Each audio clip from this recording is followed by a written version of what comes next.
بسم الله الرحمن الرحیم وبمثله نقول في قوله تعالى فقروا ما تيسر من القرآن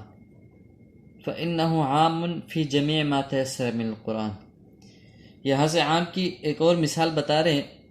کہ عام کیا ہے۔ تو مصنف فرماتے ہیں کہ فقروا ما تيسر من القرآن، کہ پڑھو وہ جو آسان ہے قرآن میں سے، کہ قرآن میں سے مطلق پڑھنا یعنی کچھ بھی پڑھو، وہ جو آسان ہو وہی پڑھو۔ یہاں پر مسئلے کی اصل وضاحت ہے کہ امام شافعی اور احناف اور شوافی کا۔ امام شافعی رحمۃ اللہ علیہ فرماتے ہیں کہ قرآن نماز کے اندر سورہ فاتحہ کا پڑھنا فرض ہے، اور احناف فرماتے ہیں کہ سورہ فاتحہ کا پڑھنا فرض نہیں ہے بلکہ مطلق قرأت فرض ہے۔ احناف امام شافعی کی دلیل فرماتے ہیں کہ لا صلاۃ الا بفاتحۃ الکتاب، کہ بغیر فاتحہ کی نماز نہیں ہوتی، تو لہٰذا نماز کا جواز سورہ فاتحہ پر موقوف ہوگا، کہ سورہ فاتحہ پڑھنا نماز کے اندر فرض ہے۔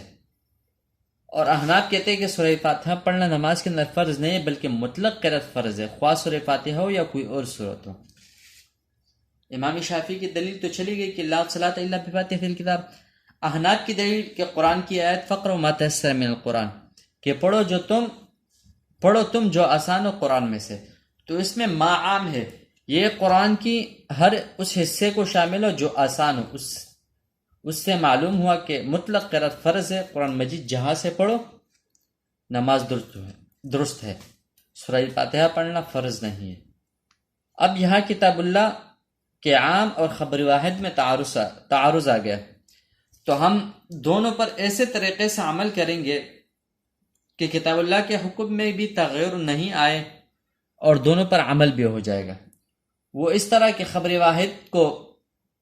ہم محمول کرتے ہیں کمال کی نفی پر۔ کس طور پر؟ کہ حدیث کا مطلب ہے کہ سورہ فاتحہ کے بغیر نماز کامل نہیں ہوگا، کہ لا صلاۃ الا بفاتحۃ الکتاب مطلب یہ کہ لا صلاۃ، کہ نماز کامل نہیں ہے الا بفاتحۃ الکتاب مگر سورہ فاتحہ کے بغیر، کہ سورہ فاتحہ کے بغیر نماز کامل نہیں ہوگی، لہٰذا کتاب اللہ کے حکم کے مطابق مطلق قرأت فرض ہوگی اور حدیث کے حکم کے مطابق فاتحہ پڑھنا کیا ہوگا؟ واجب ہوا۔ تو اس سے معلوم ہوا کہ سورہ فاتحہ نماز کے اندر کیا ہے؟ واجب ہے، اور مطلق قرأت کیا ہے؟ یہ فرض ہے۔ اب ہم ترجمہ کرتے ہوئے مثلی اور اس طرح نقول، ہم کہتے ہیں فی قولی تعالی،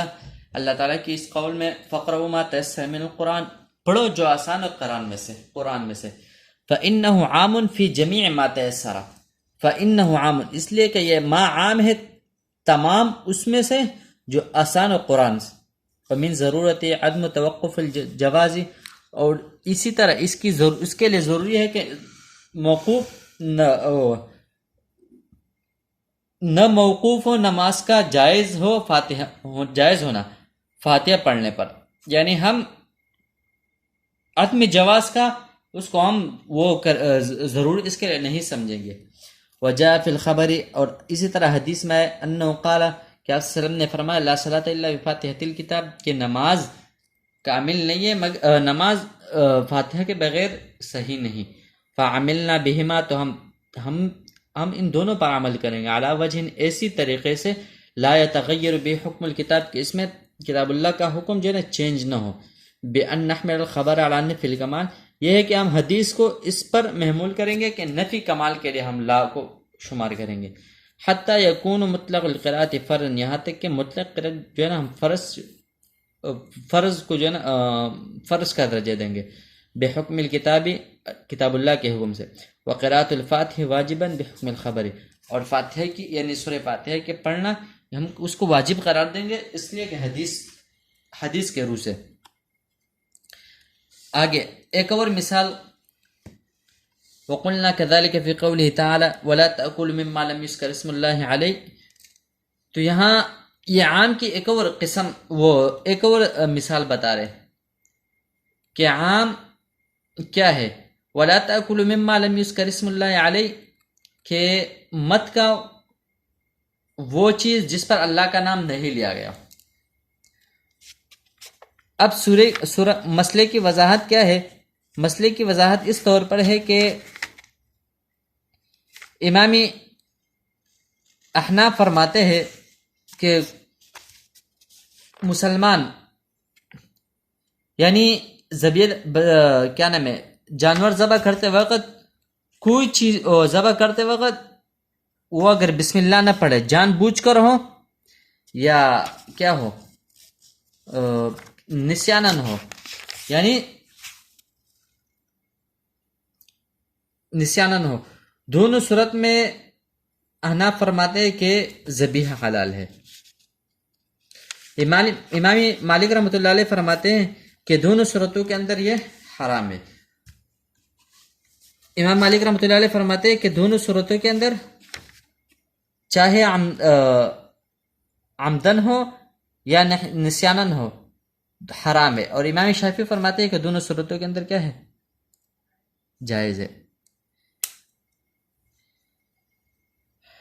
امام شافعی رحمۃ اللہ علیہ فرماتے ہیں، امام مالک رحمۃ اللہ علیہ کی دلیل کہ لا تاکل مما لم یذکر اسم اللہ علیہ، یہاں پر ما عام ہے، دونوں صورتوں میں عمدن ہو یا نسیانن ہو سب کو شامل ہے. دونوں صورتوں میں یہ ما جو ہے، یہ دونوں صورتوں کے اندر یہ اس کا ذبیحہ حرام ہے کہ اگر کلمہ پڑھا یا نہ پڑھا، بھول کر اس نے نہیں پڑھا یا عمدن نہیں پڑھا، دونوں صورتوں میں یہ حرام ہے. اور امام شافعی رحمۃ اللہ علیہ فرماتے ہیں کہ آپ صلی اللہ علیہ وسلم سے سوال کیا کہ کوئی ذبیحہ کرتے وقت جان بوجھ کر تسمیہ چھوڑ دے تو اس کا حکم کیا ہے؟ تو آپ صلی اللہ علیہ وسلم نے فرمایا اس کو کہو، کیونکہ اللہ تعالیٰ کا نام ہر مسلمان کے دل میں ہوتا ہے، خواہ اس نے نسیانن چھوڑا ہو یا عمدن چھوڑا، دونوں صورت میں یہ حلال ہے. اور احناف وہ فرماتے، امام کیا نہیں ابو حنیفہ رحمۃ اللہ علیہ کے نزدیک ہم نے کیا کہا کہ اگر اس نے عمدن چھوڑا ہو تو حرام ہے اور نسیانن چھوڑا ہو تو حلال ہے. احناف کی دلیل ولا تأکل مما لم یذکر اسم اللہ، یہاں پر ما عام ہے جو عمدن اور نسیان دونوں کو شامل ہے. اس کا تقاضا ہے کہ دونوں صورتوں میں ذبیحہ حرام ہونا چاہیے، لیکن اس نسیان والی صورت کو ہم مستثنا کرتے کیونکہ آپ صلی اللہ علیہ وسلم کا فرمان ہے کہ رفع عن امتی الخطا والنسیان، کہ میری امت سے خطا اور نسیان کو اٹھا لیا گیا، لہذا نسیان والی صورت مستثنا ہو گئی اور باقی رہیں کہ عمد والی صورت کہ عمدن عمدن چھوڑے گا تو ذبیحہ حرام ہوگا. اب اگر حدیث کی وجہ سے عمدن والی صورت کو بھی مستثنا کر دیا جائے تو کتاب اللہ پر عمل بالکل چھوٹ جائے گا، کیونکہ یہاں تطبیق بھی نہیں ہو سکتی.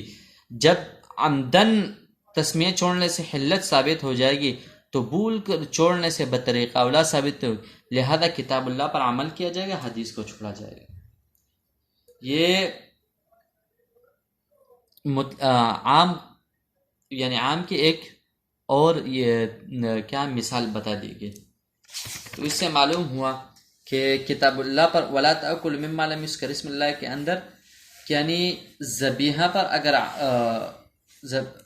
جانور کو ذبح کرتے وقت نسیانن اگر کسی نے بسم اللہ چھوڑے تو حلال ہے، اگر قصدن چھوڑ دیا یعنی جان بوجھ کر اس میں کلمہ چھوڑا تو حرام ہے.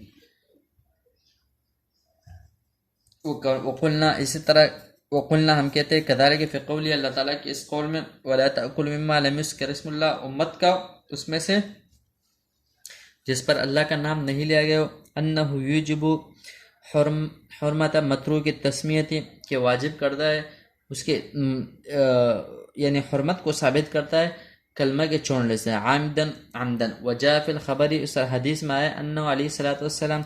سئل عن متروک التسمیۃ، آپ علیہ الصلوۃ والسلام سے پوچھا گیا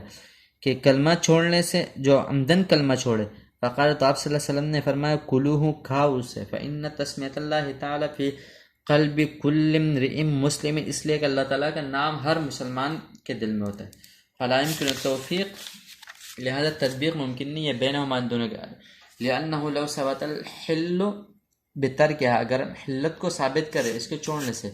حامدن جو جان بوجھ کر اس نے، تو لثبت الحل بترکہا ناسین،